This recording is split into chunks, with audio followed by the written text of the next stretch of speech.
Book it. I'm not as well read as I'd like to be. There's just no time to read. If you're like me, you're always on the go. And there's always so much work to do. Either I'm busy cooking dinner, or I just have to read. Even hard finding time to reflect, pray, and meditate.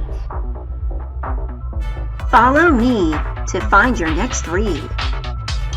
Adult story time for professionals. Book it. Hello and welcome to another episode of Adult Story Time for Professionals. I am your host, come book reviewer, Ramila Janine El-Karzesi, PhD in IO Psychology, BA in Economics, and this week's book is by Angela Duckworth, Grit. She is, I believe, a psychologist, and actually, what do we find out? Angela Duckworth, PhD, is a 2013 MacArthur Fellow and Professor of Psychology at the University of Pennsylvania, so some Ivy League lineage.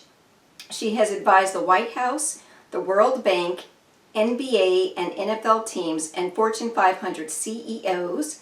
Prior to her career in research, she was an award-winning math and science teacher. She completed her BA in neurobiology at Harvard, her MSc in neuroscience at Oxford, her PhD in psychology at the University of Pennsylvania. Grit, The Power of Passion and Perseverance is her first book, which we are getting ready to discuss. All right, so up here in red it says, psychologists have spent decades searching for the secrets of success, but Duckworth is the one who found it. She not only tells us what it is, but also how to get it. And that liner note is courtesy of Daniel Gilbert, author of Stumbling on Happiness. Okay, before I go any further, if this is your first episode of Adult Storytime for Professionals, what I do is I spend about a half hour talking about one book. I flip through it. I've never looked at this book before. I give an indication at the end if I'll read it or not. But I don't give a thumbs up or thumbs down. I just share my reactions as I go through the book. So let's continue. Grit. In this must-read book for anyone striving to succeed, pioneering psychologist Angela Duckworth shows parents, students, educator, athletes, and business people, both seasoned and new, the secret to outstanding achievement is not talent, but a special blend of passion and persistence she calls grit. Drawing on her own powerful story as the daughter of a scientist who frequently noted her lack of genius, Duckworth, now a celebrated researcher and professor, describes her early eye-opening stints in teaching, business consulting, and neuroscience, which led to the hypothesis that what really drives success is not genius, but a unique combination of passion and long-term perseverance. In Grit, she takes readers into the field to visit cadets struggling through their first days at West Point, teachers working in some of the toughest schools, and young finalists in the National Spelling Bee. She also mines fascinating insights from history and shows what can be gleaned from modern experiments in peak performance. Finally, she shares what she's learned from interviewing dozens of high achievers, from J.P. Morgan CEO Jamie Dimon, I think that's how you say it, to New Yorker cartoon editor Bob Mankoff, to Seattle Seahawks coach Pete Carroll. All right, so she's done some interviewing. I think I kind of got the gist of this book, where it's like, okay, here's a little bit of research, here's some anecdotes, and here's what you can take away to try and actually achieve grit. All right, so let's just kind of take a peek at the actual chapters. So part 1 is grit, what grit is and why it matters. Part 2, growing grit from the inside out. Part 3, growing grit from the outside in. And then there's some acknowledgments and recommended reading notes, index, etc. All right, so first thing she says is chapter 1 is about showing up. Chapter 2 is how folks get distracted by talent. Chapter 3, effort counts twice. Chapter 4 is, excuse me, how gritty are you? Chapter 5, grit grows. And then again in part 2, growing grit from the outside, or growing grit from the inside. Excuse me. Growing grit from the inside out. Chapter 6 is interest. Chapter 7 is practice. Chapter 8 is purpose. Chapter 9 is hope. And then part 3, growing grit from the outside in. Chapter 10 is parenting for grit. Chapter 11 is playing fields of grit. Chapter 12, a culture of grit. And 13 is the conclusion. So it seems to be broken into 3 parts. What is grit? Why do we care about grit? Part 2 or section 2 is about, how can you have grit from the inside out? And then part 3 seems to really be about how if you are in charge of other people, leading people, caring for people, nurturing people, how can you help them develop grit? So, all right, so let's get gritty. What's the first thing here? Chapter 1. Well, let me just look at this preface a little bit. Growing up, I had heard the word genius a lot. It was always my dad who brought it up. He liked to say, apropos of nothing at all, you're no genius.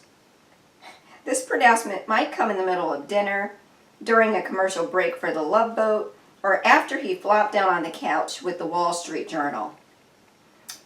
Yeah, he sounds like a charmer, but I don't want to judge, They could have a fabulous relationship, or this experience helped her develop grit. We'll find out, maybe. I don't remember how I responded. Maybe I pretended not to hear. My dad's thoughts turned frequently to genius, talent, and who had more than whom.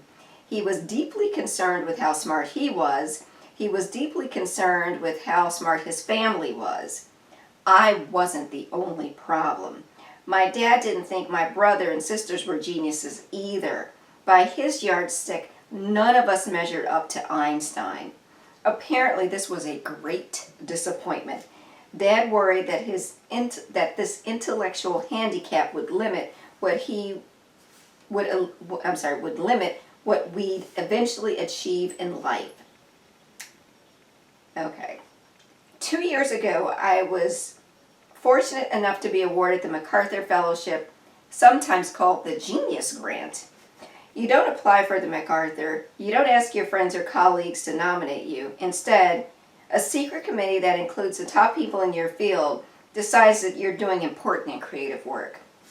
So I guess that's her way of saying, I showed Dad. But anyway, let's take a peek at Miss Duckworth, or Mrs. Duckworth. I'm not certain. But anyway, that's her. And so, yeah, a little bit of pressure growing up. So in part 1, what is grit and why it matters? By the time you set foot on campus in the United States Military Academy at West Point, you've earned it. The admission process for West Point is at least as rigorous as for the most selective universities.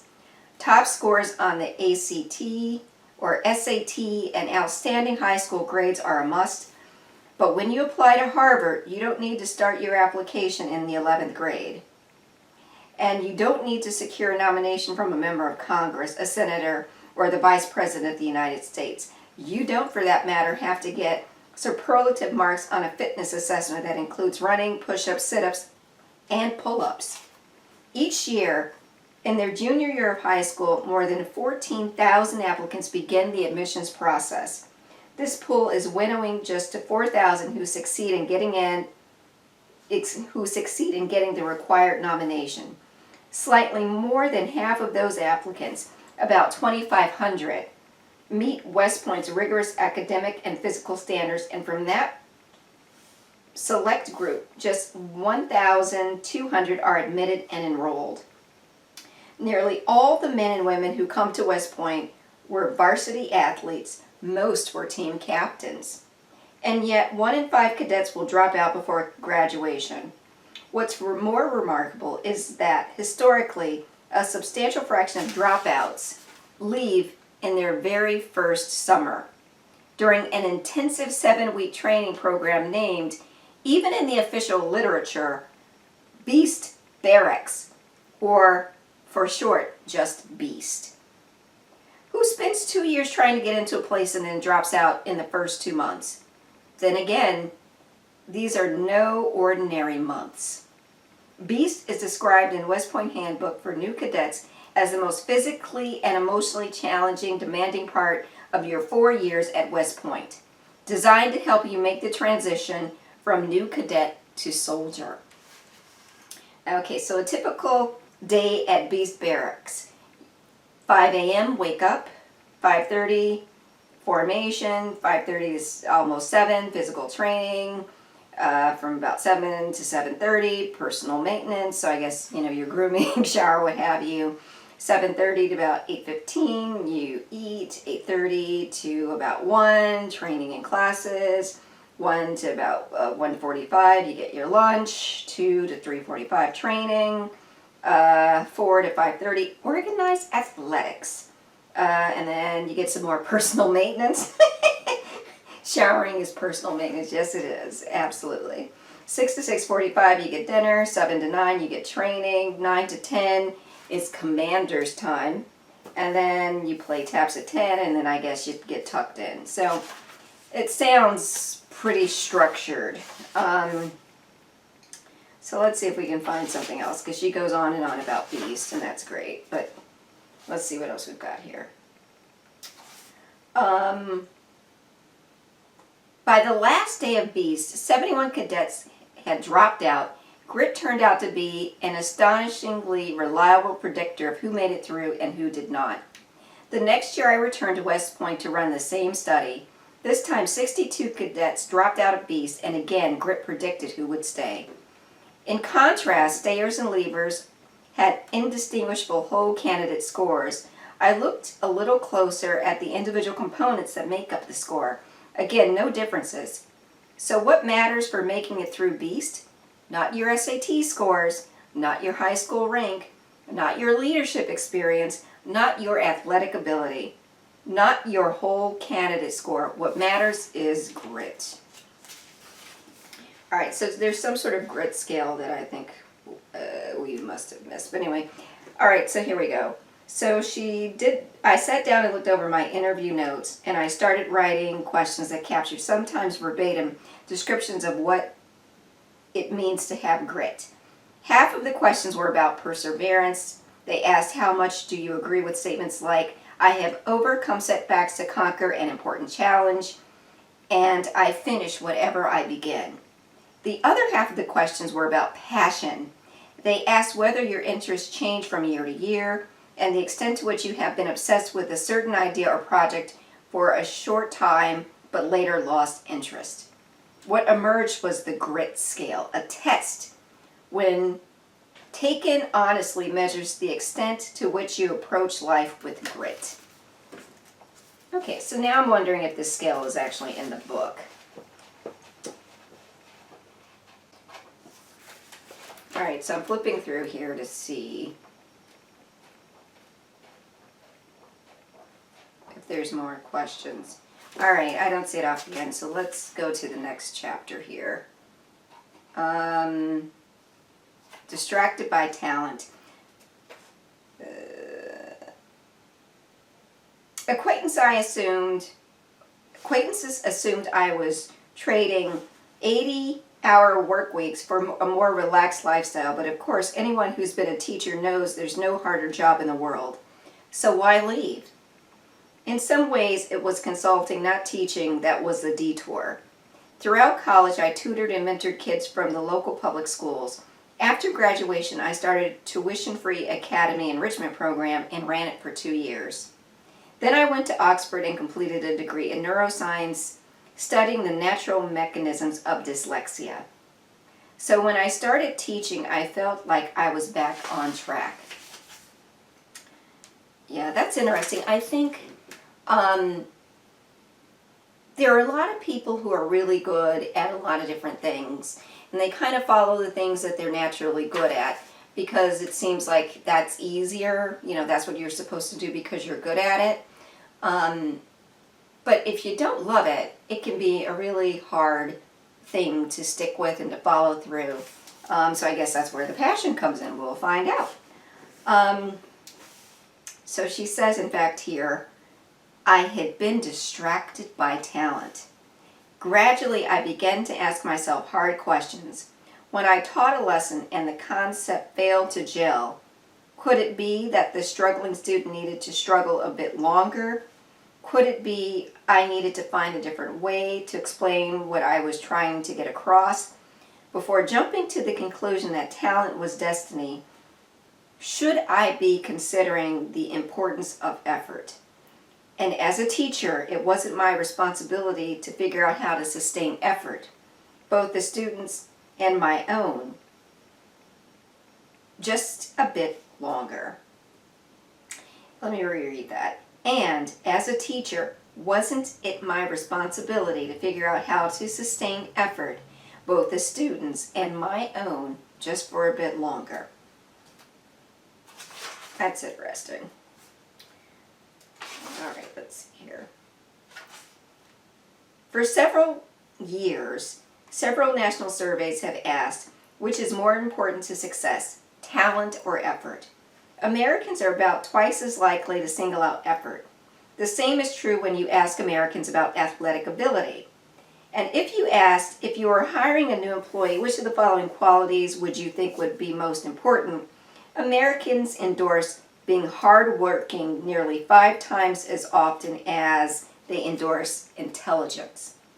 The results of these surveys are consistent with questionnaires that psychologist Chi-Jung Se has given to musical experts who, when asked, reliably endorse effortful training as more important than natural talent.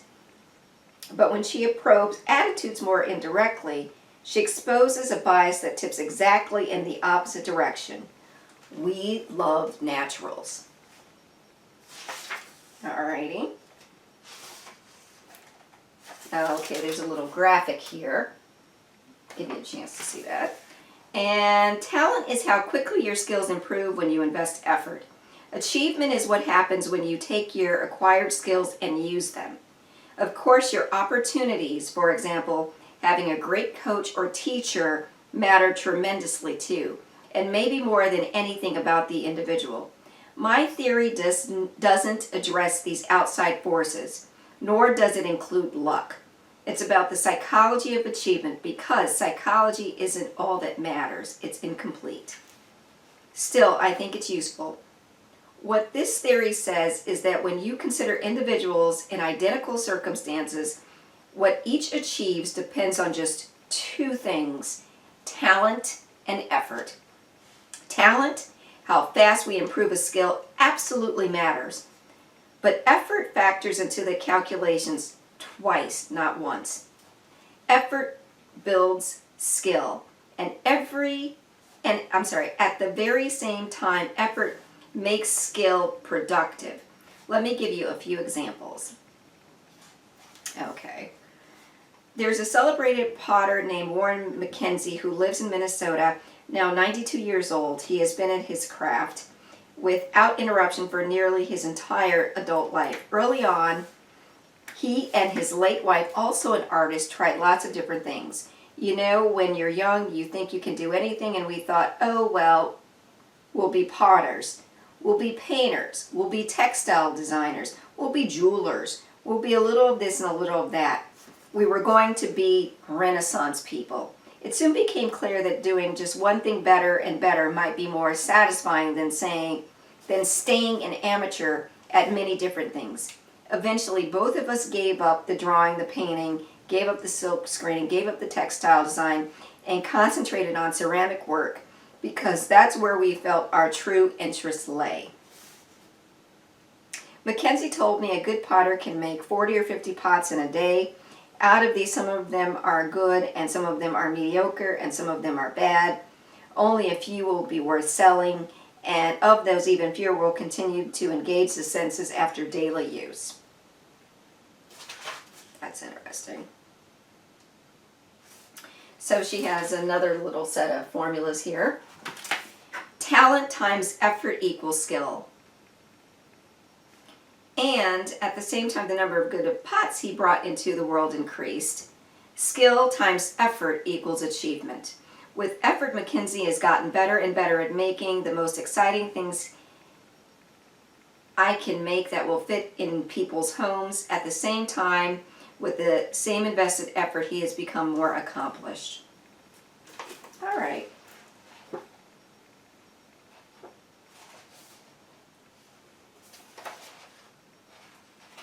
All right, so how gritty are you? How grit grows. What happened when Dan finally experienced good coaching, in part from hanging around the national and Olympic coaches he was studying? Years later, I got back into the pool, got in shape again, and swam a 200-yard individual medley as fast as I did in high school. Again, the same story. Not just nature, not just nurture, both. I hasten to add that there isn't just one gene that explains the heritability of grit. On the contrary, dozens of research studies have shown that almost all human traits are polygenic, meaning that traits are influenced by more than one gene. Many more, in fact. Height, for example, is influenced by, at last count, at least 697 different genes. And some of the genes that influence height influence other traits as well. In total, the human genome contains as many as 25,000 different genes, and they tend to interact with one another and with environmental influences in complicated, still poorly understood ways. In sum, what have we learned? First, grit, talent, and all other psychological traits relevant to success are influenced by genes, but also by experience. Second, there's no single gene for grit, or indeed any other psychological trait. I'd like to make a third important point. Heritability estimates explain why people differ from the average, but they say nothing about the average itself. While the heritability of height may say something about your variability, or about variability, why in a given population some people are taller and some are shorter, it says nothing about how the average height has changed. This is important because it provides evidence that the environment we grow up in really does matter, and it matters a lot. All right, let's see. Purpose. Developmental psychologists David Yeager and Matt Bundick found the same pattern of results in adolescents. For example, in one study, David interviewed about 100 adolescents, asking them to tell him in their own words what they wanted to be when they grew up and why. Some talked about their future purely in self-oriented terms. I want to be a fashion designer because it's a fun thing to do. Others only mentioned other oriented motives.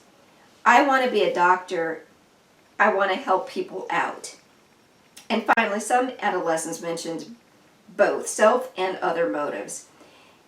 If I was a marine biologist, I would push to keep everything clean.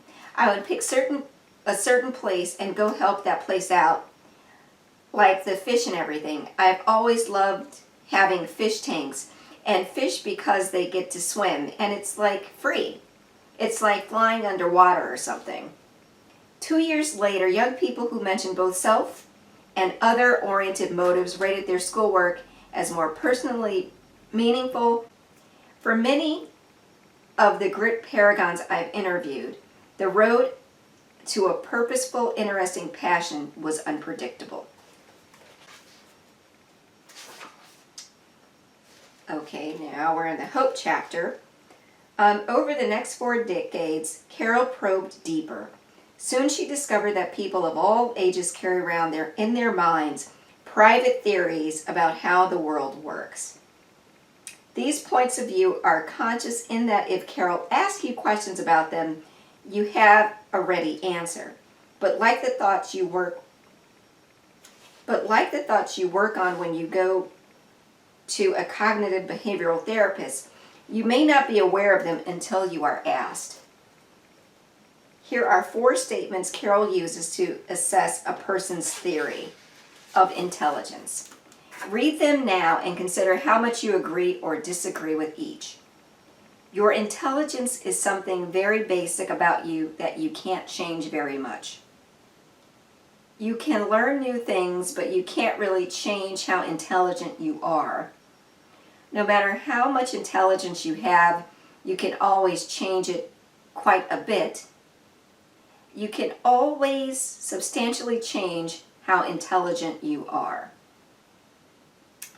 So, okay, I think we all have a certain amount of capability when we're born, but, if you are exposed to, learning environment and have opportunities to learn, resource materials, books, people who talk to you as a child, and engage your mind, you can go quite smart. I mean, unless there's, something that is, within the physiology, you have the ability to, keep going. Sorry, that was the alarm.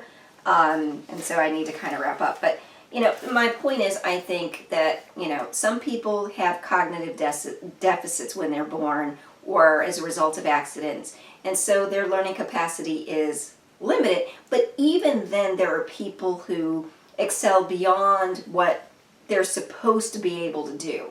And that's because they had, opportunities. People took time with them. They wanted to learn themselves. So I think, it's a little bit of both. So I don't know if that makes sense or not. All right. So I think this is an interesting book. I think that there's an interesting mix of stories. I think this is one of those things where she kind of talks about things that if you're a psychologist are not new to you, but if you're not a psychologist by training, then there's probably some new concepts in here that might be worth you exploring.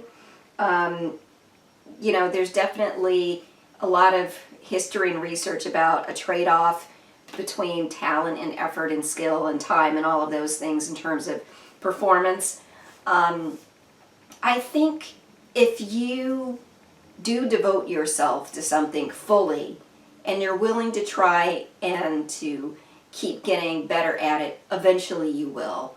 That thing of wanting to continue trying in the face of adversity, I guess that's the heart of grit. For me, I think this is not something that I would continue to try and read just because it's not, exposing me to new ideas. But I think, again, if you are looking for some additional information, especially if you have children or you're responsible for leadership of other people, it might be worth picking up. So you have to make your own decision. So anyway, this we have been reviewing is Angela Duckworth's Grit. And thank you very much for watching another episode of Adult Storytime for Professionals.